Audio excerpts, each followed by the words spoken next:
Good evening, everyone.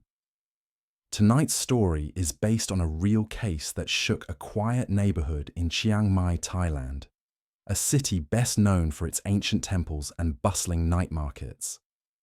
But hidden in one of its sleepy suburbs stands a house no one dares to buy. Some houses are meant to keep families safe. This one keeps their secrets. Locals say that stepping inside feels like crossing into another world. The air grows heavy, the silence too loud, and the windows seem to watch you back. Stay with me until the end, because tonight we're going to uncover what really happened inside Chiang Mai's most feared home. And if you love true Asian horror stories, make sure to subscribe. You won't want to miss the next one. Rai had never thought he would actually leave Bangkok. For most of his adult life, the city had been his world, loud, crowded, always moving. He used to love it. The neon lights, the chaos of traffic, the constant chatter that filled every corner of the night. But over time, the noise stopped being comforting. Every morning train ride felt longer, every traffic jam heavier. When his company offered him a transfer to Chiang Mai, he hesitated for barely a second before saying yes. This was his chance to slow down, to breathe again. The house he found was modest, but perfect for him. 3 bedrooms, a small yard where he could grow a few plants, and rent so cheap he had to ask twice to make sure it wasn't a scam. It sat near the end of a quiet street, just a few houses away from a little shrine with faded ribbons tied to its posts. The paint on the gate was chipped, and the lock rattled when he turned it, but that only made it feel more real, more lived in. This was not some polished condo in the city. This was a place where he could start over. The first day was spent unloading boxes, sweating under the northern sun, arranging furniture just enough to make the house feel like his. By evening, he had cleared the last of the packing tape and sat cross-legged on the living room floor, eating pad krapao from a plastic container. The house smelled faintly of dust and rain, a strange but not unpleasant mix. Outside, a dog barked once and then stopped, leaving the street in silence. When night came, Rai wandered from room to room, learning the way the light fell. The hallway was narrow, its walls casting long shadows that stretched across the floor. He paused by each window, peering out at the quiet street. Under the single yellow streetlight at the corner, a moth circled lazily, bumping against the glass. It was such a small, ordinary sight, yet it felt almost cinematic. He took a long shower, letting the cool water wash away the heat of the day, then lay on his bed, staring at the ceiling fan spinning slowly above him. The air smelled clean, so different from the exhaust and fried food smoke of Bangkok. It should have been peaceful, but it was almost too peaceful. The silence pressed against him in a way that made him notice every little sound. The tick of the clock, the creak of a cooling pipe, the faint rustle of leaves outside. And just as sleep was beginning to pull him under, he heard it. A soft creak, like someone stepping on the hallway floorboards. He held his breath, waiting. Nothing followed. Rai exhaled, told himself it was the house settling, and closed his eyes again. Still, it took him longer than usual to fall asleep. The first few nights in the new house were supposed to be peaceful. Rai had moved here for quiet, away from Bangkok's chaos, away from the constant blaring of horns and the endless hum of traffic. For a while, it felt like he had gotten exactly what he wanted. But then, the house started making sounds that didn't feel like just an old house. It started with the fridge. On the third night, as Rai rinsed his dinner plate, he heard the refrigerator door creak. The sound was distinct, the rubber seal pulling free like someone had tugged it open. He turned around, expecting to see it half open, but it was firmly shut. He pulled the handle just to check, then let it close again. "Must be the wood settling," he said aloud, more to break the silence than to convince himself. The next evening, he heard something new, a faint tapping sound from upstairs, soft and deliberate. At first he thought it was rain on the roof, but when he stepped outside, the sky was clear and still. The noise came again. 2 quick taps, and then silence. Rai grabbed a broom and went upstairs, checking every room, even the closets. Nothing. He forced a smile, shook his head, and told himself this was what country houses did. They shifted, they creaked. But that night, after midnight, Rai heard footsteps. Not heavy, stomping steps, but light ones. Careful, almost polite. They crossed the upstairs landing slowly, one after another, as if someone didn't want to wake him. Rai held his breath and stared at the ceiling. The sound stopped. He waited. Nothing. Minutes passed before he let out a shaky laugh and muttered, "You're just tired. That's all." On the 5th night, something happened that made ignoring it harder. Rai was in the kitchen, scrolling his phone, when the overhead light blinked off for a full second before humming back to life. The entire room had gone black, just long enough for him to see his reflection flash across the window, except the shape in the glass didn't look like him. His chest tightened. He walked to the switch, turned the light off and back on. It stayed steady. The silence that followed felt heavier than before. Rai decided to fight it with sound. He lit 3 sticks of sandalwood incense, letting the sweet smoke curl through the kitchen, and put on low music from his phone. The house smelled warm, the melody soft. But instead of comforting him, it made the quiet between each note unbearable. He told himself everything had an explanation. Bad wiring, loose boards, his own imagination. But deep down, he felt it. These weren't random noises. They were deliberate, patient, warnings that he was no longer alone. And the house was just getting started. By the 3rd week, the house had learned his rhythms. Every night at 2:14 a.m., the fridge door sighed open with the same soft kiss. And every morning Rai found the strip of tape he'd pressed across the handle, peeled back in one clean ribbon, stuck neatly to the counter like a warning laid out by careful hands. He pressed it harder the next night. It still lifted. He doubled it. It still lifted. Every single time. Small things repeated, then multiplied. A glass he left on the table appeared inside the empty sink. The bathroom fan clicked on by itself and refused to turn off until he said, "Please," under his breath. The stray dog that used to nap by his gate now stared at the door and whined, but only when Rai looked away. When a pipe started leaking under the kitchen, he called a contractor. The man stepped into the yard, took one look through the doorway, and stopped. "Ladderland House," he muttered in Thai, as if that explained everything. He backed down the steps, promising to reschedule, then blocked Rai's number. No one else would come.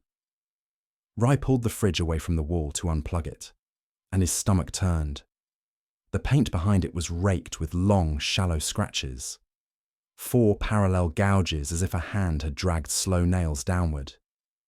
He touched one, expecting flaking plaster.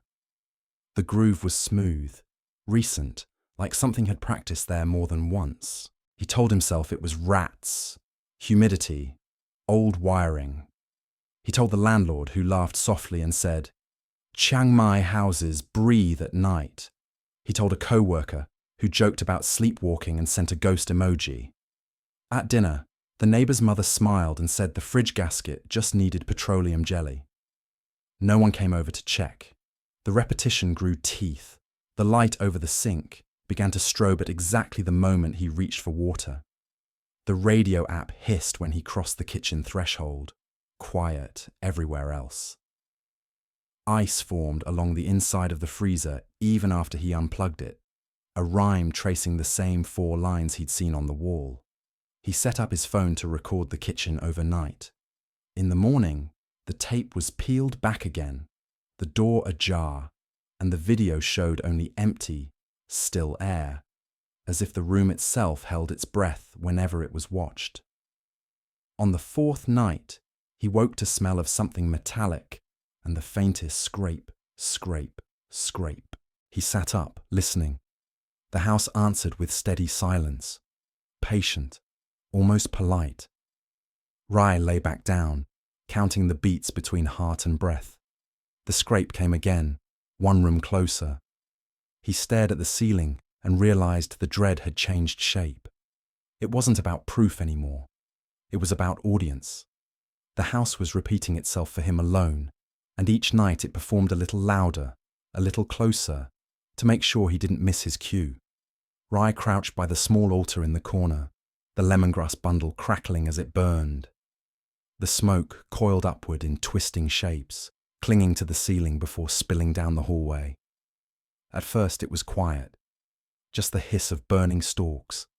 Then a soft scrape echoed from the far end of the corridor. Rai froze.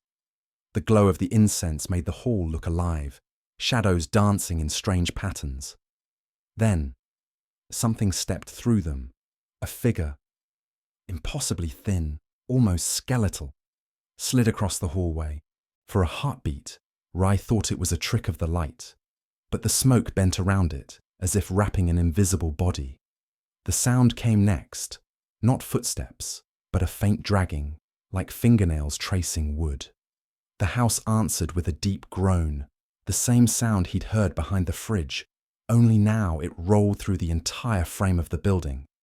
The figure turned its head, two hollow sockets, dark as the space behind a closed door, fixed on him. Rai's throat went dry. He tried to speak, but no sound came. Then the violence began. The kitchen light exploded with a sharp pop. Plates rattled from the shelves, smashing on the tile. The front door slammed shut, even though it had been locked. A sudden gust of freezing air knocked the incense from his hand. Rai stumbled backward, hitting the wall. The figure glided closer, its limbs jerking as though pulled by unseen strings. Its mouth opened, not wide, not human, and a low, wet hiss spilled out, like steam escaping a kettle. The scratching he'd seen behind the fridge was suddenly explained. The thing's hands dragged long black lines wherever they touched, carving into the paint as it moved. Rai grabbed for the light switch, but nothing worked. The whole house had gone dark, except for the faint, pulsing ember of the lemongrass on the floor. He wanted to run, but his legs wouldn't obey. All he could do was press himself against the wall, watching as the shadow stopped inches from his face. The smell of burnt metal and something sour, like old blood, filled the air. Just when he thought it would touch him, the figure blinked out. Silence fell as suddenly as the chaos began. The lights flickered back on, revealing the gouged walls and shattered glass. Rai slid to the floor, shaking, heart hammering so hard it hurt. The house wasn't just haunted, it was awake now, and it knew he was here. Rai's heart nearly burst out of his chest as the slam echoed through the house. He didn't think.